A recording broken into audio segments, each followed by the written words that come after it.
ദ്രോണ കോച്ചിങ്ങിലേക്ക് സ്വാഗതം. ഇപ്പോൾ LGS LDC പരീക്ഷകളാണ് ഏറ്റവും കൂടുതൽ പരീക്ഷാർത്ഥികൾ വരുന്നതും അതുപോലെ ഏറ്റവും കൂടുതൽ നിയമനം നടക്കുന്നതും ആയ പരീക്ഷകൾ. LGS പോലുള്ള പരീക്ഷകൾ ആണ് LD. ഇപ്പോൾ ഈ പരീക്ഷകൾക്ക് തയ്യാറാകുന്നവർക്ക് സഹായകമാകുന്ന മുൻകാല ചോദ്യങ്ങളും അതുപോലെ പ്രതീക്ഷിത ചോദ്യങ്ങളും അവയുടെ ഉത്തരങ്ങളുമാണ് ഈ ക്ലാസ്സിൽ അവതരിപ്പിക്കുന്നത്. ബാലചികിത്സ പ്രധാനമായ കൃതി ഏതാണ്? കശ്യപ സംഹിതയാണ്. കശ്യപ സംഹിത. ബാല ചികിത്സ പ്രധാനമായ കൃതിയാണ് കശ്യപ സംഹിത എന്ന് പറയുന്നത്. മെർക്കുറി എങ്ങനെ ശുദ്ധീകരിക്കാം? ബാഷ്പീകരണത്തിലൂടെ. അപ്പൊ മെർക്കുറി ശുദ്ധീകരിക്കുന്നത് ബാഷ്പീകരണത്തിലൂടെ ആണ്. ചരിത്രാതീത കാലം മുതൽ അറിയപ്പെടുന്ന ഒരു ലോകമാണ് മെർക്കുറി. ചരിത്രാതീത കാലം മുതൽ അറിയപ്പെടുന്ന ഒരു ലോകമാണ് മെർക്കുറി.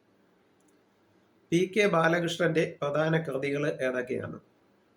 PK ബാലകൃഷ്ണന്റെ പ്രധാന കൃതികൾ ഇനി ഞാൻ ഉറങ്ങട്ടെ, പ്ലൂട്ടോ, പ്രിയപ്പെട്ട പ്ലൂട്ടോ, മായാത്ത സന്ധ്യകൾ, ശ്രീനാരായണ ഗുരു, ടിപ്പു സുൽത്താൻ. ഇതൊക്കെയാണ്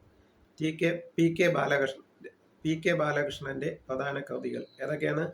ഇനി ഞാൻ ഉറങ്ങട്ടെ, പ്ലൂട്ടോ, പ്രിയപ്പെട്ട പ്ലൂട്ടോ, മായാത്ത സന്ധ്യകൾ, ശ്രീനാരായണ ഗുരു, ടിപ്പു സുൽത്താൻ. നൈൽ നദിയിലെ ഡാമാണ് അസ്വാൻ ഡാം. നൈൽ നദിയിലെ പ്രധാന ഡാമാണ് അസ്വാൻ ഡാം. കൊങ്കൺ റെയിൽവേ എവിടെ മുതൽ എവിടം വരെയാണ്? മംഗലാപുരം റോഹ മേഖലയാണ് കൊങ്കൺ റെയിൽവേ എന്ന് അറിയപ്പെടുന്നത്. നിഴലുകളുടെ ചിത്രകാരൻ എന്നറിയപ്പെടുന്നത് റംബ്രാൻഡ് ആണ്. റംബ്രാൻഡ്. ആഗോളതലത്തിൽ ഏറ്റവും കൂടുതൽ കോളനിവൽക്കരിക്കപ്പെട്ട പ്രദേശം. ആഗോളതലത്തിൽ ഏറ്റവും കൂടുതൽ കോളനിവൽക്കരിക്കപ്പെട്ട സ്ഥലം ഗോവയാണ്. ഗോവ. 1990 മരണാനന്തര ബഹുമതിയായി ഭാരതരത്നം ലഭിച്ചത് ആർക്കാണ്? 1990 മരണാനന്തര ബഹുമതിയായി ഭാരതരത്നം ലഭിച്ചത് ആർക്കാണ്? ഡോക്ടർ BR അംബേദ്കർക്ക് ആണ്. ഡോക്ടർ BR അംബേദ്കർക്ക് ആണ്. വെർണാക്കുലർ പ്രസ് ആക്ട് റദ്ദ് ചെയ്തത് എന്നാണ്? വെർണാക്കുലർ പ്രസ് ആക്ട് റദ്ദ് ചെയ്തത് 1882 ആണ്. 1882. ഇന്ത്യയിലെ ആദ്യത്തെ ഓഹരി വിറ്റഴിക്കൽ മന്ത്രി ആരാണ്? ഇന്ത്യയിലെ ആദ്യത്തെ ഓഹരി വിറ്റഴിക്കൽ മന്ത്രി ആരാണ്? അരുൺ ഷൂരി ആണ്. അരുൺ ഷൂരി.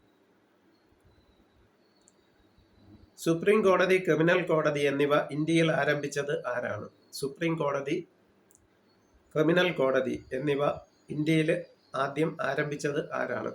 വാറൻ ഹേസ്റ്റിങ്സ് ആണ്. വാറൻ ഹേസ്റ്റിങ്സ് ആണ്. ഭഗവത്ഗീത ഇംഗ്ലീഷിലേക്ക് തർജ്ജമ ചെയ്തത് ആരാണ്? ചാൾസ് വിൽക്കിൻസ് ആണ്.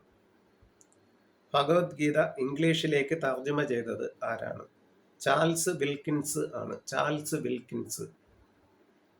ഗുപ്ത സാമ്രാജ്യ സ്ഥാപകൻ ആരാണ്? ഗുപ്ത സാമ്രാജ്യ സ്ഥാപകൻ ആരാണ്? ശ്രീഗുപ്തൻ ആണ്. ശ്രീഗുപ്തൻ.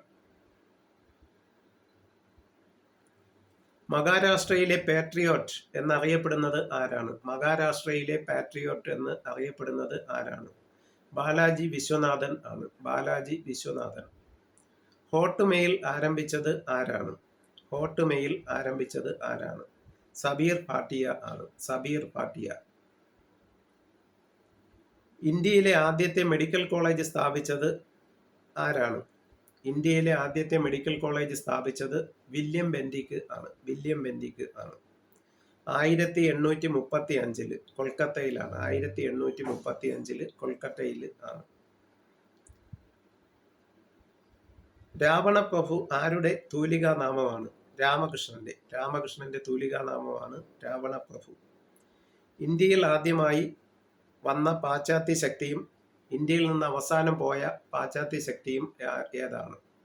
ഇന്ത്യയിൽ ആദ്യം വന്ന പാശ്ചാത്യ ശക്തിയും ഇന്ത്യയിൽ നിന്ന് അവസാനം പോയ പാശ്ചാത്യ ശക്തിയും ആരാണ്? പോർട്ടുഗീസുകാർ ആണ്. പോർട്ടുഗീസുകാർ ആണ്.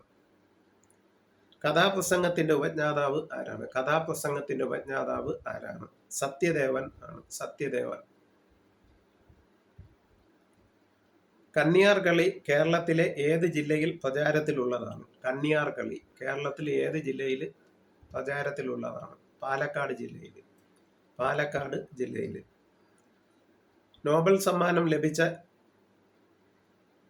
ഏക പാകിസ്ഥാൻകാരൻ അബ്ദുൽ സലാം ആണ്. അബ്ദുസലാം. ഇന്ത്യയുടെ മിനി സ്വിറ്റ്സർലാൻഡ് എന്നറിയപ്പെടുന്നത്, ഇന്ത്യയിലെ മിനി സ്വിറ്റ്സർലാൻഡ് എന്നറിയപ്പെടുന്നത് ഏതാ സ്ഥലമാണ്? ഖജാർ ആണ്, ഖജാർ. ജനകീയ ആസൂത്രണത്തിന്റെ പിതാവ് ആരാണ്? ജനകീയ ആസൂത്രണത്തിന്റെ പിതാവ് ആരാണ്? RD കാർവേ ആണ്. RD കാർവേ ആണ് ജനകീയ ആസൂത്രണത്തിന്റെ പിതാവ്.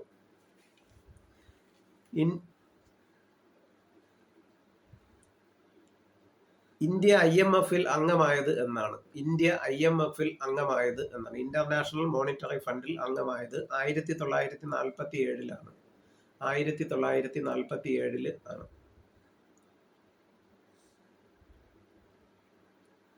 ഗുരുമുഖി സ്ക്രിപ്റ്റിന് രൂപം നൽകിയത് ആരാണ്? ഗുരുമുഖി സ്ക്രിപ്റ്റിന് രൂപം നൽകിയത് ഗുരു അംഗദ് ആണ്. ഗുരു അംഗദ്.